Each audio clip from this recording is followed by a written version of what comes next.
Voilà une planche à foil. Donc pour les kites, on a quelque chose de similaire. Le foil est un peu plus petit, mais le principe est le même. Dans l'eau, on a la partie aile principale du foil. C'est comme un avion, donc ça va porter vers le haut et c'est ce qui va permettre à la planche ou au kite de voler au-dessus de l'eau. Quand la planche navigue, l'eau vient frapper l'aile sur le bord d'attaque, sur l'avant de l'aile. Et plus je vais mettre d'angle, plus je vais pouvoir décoller facilement.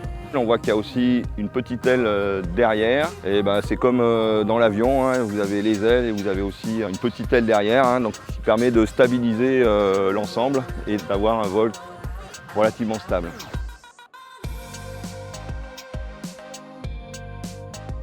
Là en fait on a 4 foils, on n'est plus sur un seul élément et sur lesquels on ne pouvait pas régler en navigation un élément par rapport à l'autre. Là on a 4 éléments, dont 2 foils principaux. Et la grosse différence par rapport à ce qu'on a vu sur les planches, c'est que chaque élément est réglable de manière indépendante. Ce foil, une fois qu'il est dans son boîtier, on a cette partie-là qui coulisse et qui va permettre de régler l'inclinaison vers l'avant ou vers l'arrière du foil.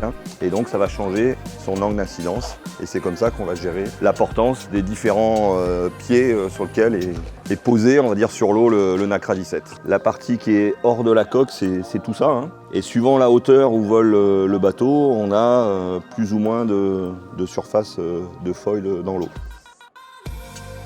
Le bateau est hors de l'eau, donc le bateau maintenant vole au près et au portant.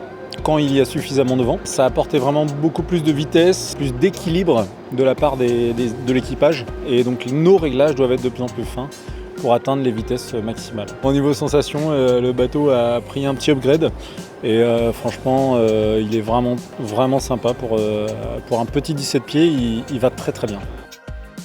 Moins on a des choses qui traînent dans l'eau, plus ça va vite, mais moins on a de contrôle. Donc il faut trouver le bon compromis entre les deux.